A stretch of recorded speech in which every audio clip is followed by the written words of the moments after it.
This is an audio reading of Bedtime Stories. Read by Khishma Mohammed. Goldilocks and the Three Bears. In the middle of a green forest lived three brown bears, Papa Bear, Mama Bear, and Baby Bear, called Bruno. They were a happy family, at least Bruno was happy most of the time, but sometimes he felt lonely, for he had no playmates. No other bears lived in the forest, only squirrels and rabbits and birds, and even a baby bee was much too big and rough to play with such small creatures. "I wish I could play with my new ball," Bruno said sadly one morning. "Papa and I will play with you," his mother promised, and she woke Papa Bear, who was still snoring loudly. "Yes, yes," he said in his big gruff voice. "We will go before breakfast while the day is cool." So off the bear family went into the woods. Along another path through the trees a little girl wandered, picking wild flowers. Her name was Priscilla, but everybody called her Goldilocks because her hair was golden as wheat, bright as a shining new penny. She had come a long way, for the flowers were so pretty that she kept following them on and on. Each time she picked one, she saw a nicer one just a little way ahead. Suddenly she came out of the tall dark trees into the bright sunlight. There was a great silence there. The singing of the birds had followed her among the trees, but here there were no trees and no birds, not even the rustle of leaves. Everything was very still, and for a moment Goldilocks felt frightened. Then, just in front of her, she saw the dearest little house. It had a gay tiled roof, like a patchwork quilt, latticed windows with shining panes and bright green shutters, and a vivid pink door. Goldilocks knocked on the door. Rat-a-tat-tat. The sound rang out in the quiet clearing. But nobody answered. Rat-a-tat-tat. She knocked louder this time.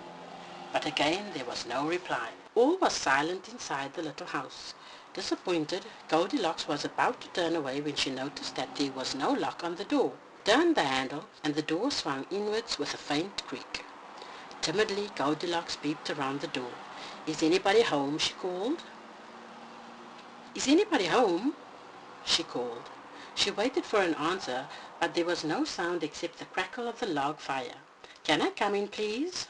she called a little louder, but nobody answered. Now she knew that it was wrong to go into the house when nobody was at home. But it was such a clear little house. She was a very curious little girl. So she tiptoed in and looked about her.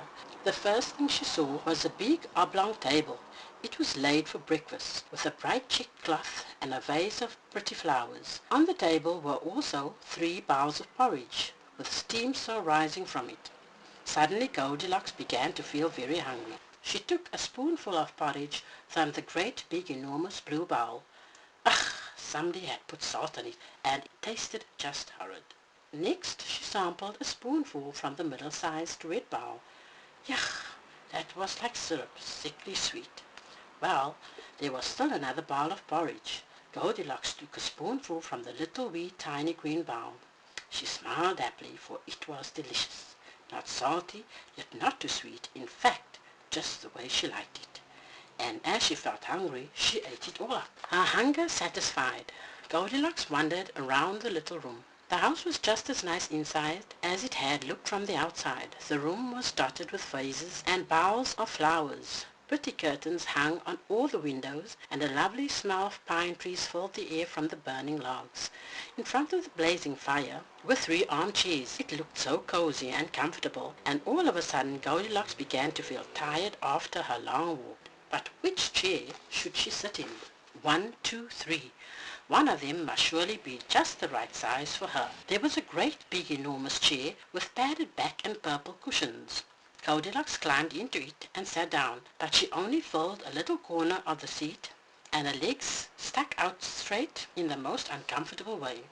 She climbed down carefully and went to the next chair. This was a middle-sized rocking chair. It was great fun at first, like riding a horse. But as the chair was still too big, she kept sliding from side to side as the chair went back and forth. Soon she began to feel like a little boat tossed about on a rough sea. She climbed down very quickly from the middle-sized chair. The third chair was a little wee tiny wooden chair. It was really very small. Goldilocks squeezed and squeezed to fit herself in. At last she plumped down heavily. Crash! The little wee tiny chair broke into pieces, tumbling Goldilocks on the floor. She wasn't hurt at all, but oh, that dear little chair! Not all the king's horses nor all the king's men would ever put it together again. She looked around guiltily, but nobody was there to see. Goldilocks decided to explore further. In one corner of the room was a wooden staircase. The little girl climbed up carefully, step by step. It opened straight into a bedroom, with 3 beds standing side by side along one wall. There was a great big enormous bed of dark oak, with a bright green bedspread. As Goldilocks was still tired, she slipped off her shoes and climbed on this bed. But it was hard and knobbly. She decided to try the second bed. This was a medium-sized bed, painted green and with a dark red cover.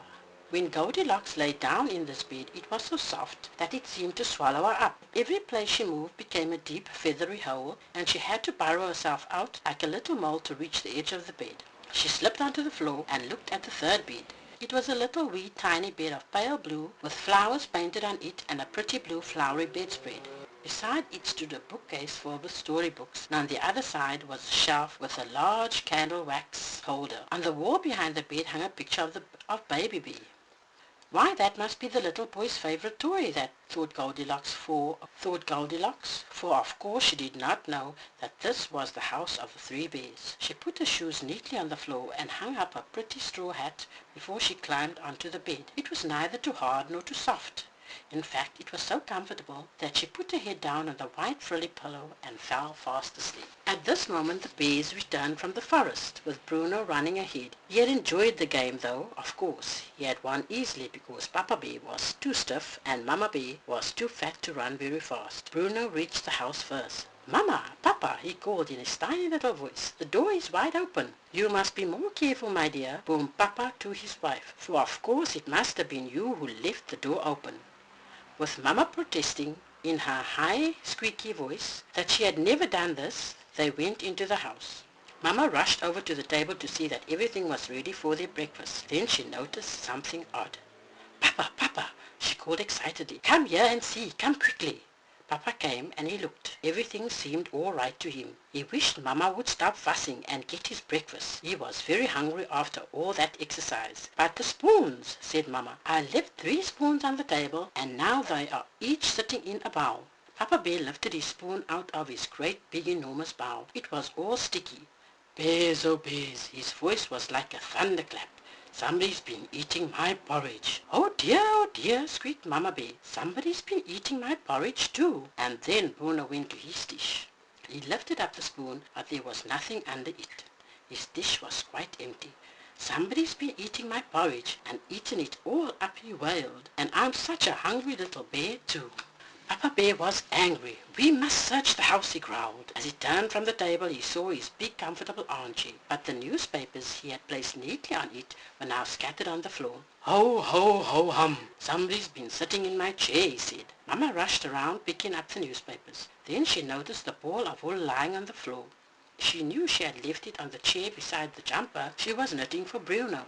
Me too," she shrilled. "Somebody's been sitting in my chair." Hearing a little sob, they both turned to see big tears running down Bruno's furry cheek. "Boo!" he cried. "Somebody's been sitting in my chair and they've broken it all up." But Mama gave him a big bear hug, and Papa promised to make him a new chair the very next day, so he soon stopped crying. "We must find the stranger in our house," growled Papa. "Let's look upstairs." Bruno went first because he liked to run upstairs. But Papa's legs were very stiff and Mama was very fat, so they puffed and panted up behind him. In the bedroom, Papa walked over to his big black bed. He knew that Mama had straightened the green bedspread that morning, but now it was tossed and tumbled. "Somebody's been lying in my bed," he rumbled, and his voice shook the pictures on the wall. "And somebody's been lying in my bed," squeaked Mama. Bruno danced with excitement. "Mama, Papa, come here, for somebody's been lying in my bed, and she's still in it."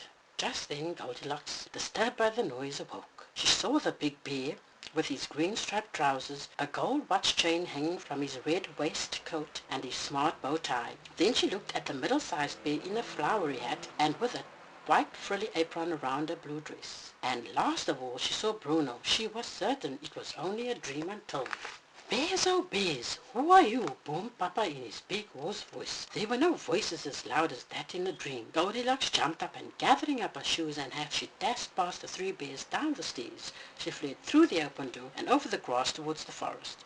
Even Bruno could not catch her. As she reached the woods she looked back. The bears looked friendly really. Perhaps they would not have harmed her, but she was not sure. You see, she had met with a bear family before. Perhaps one day our mummy will take her back to the bear's house. Then Goldilocks and Bruno could play with the green ball. They might even play hide and seek together among the tall green trees.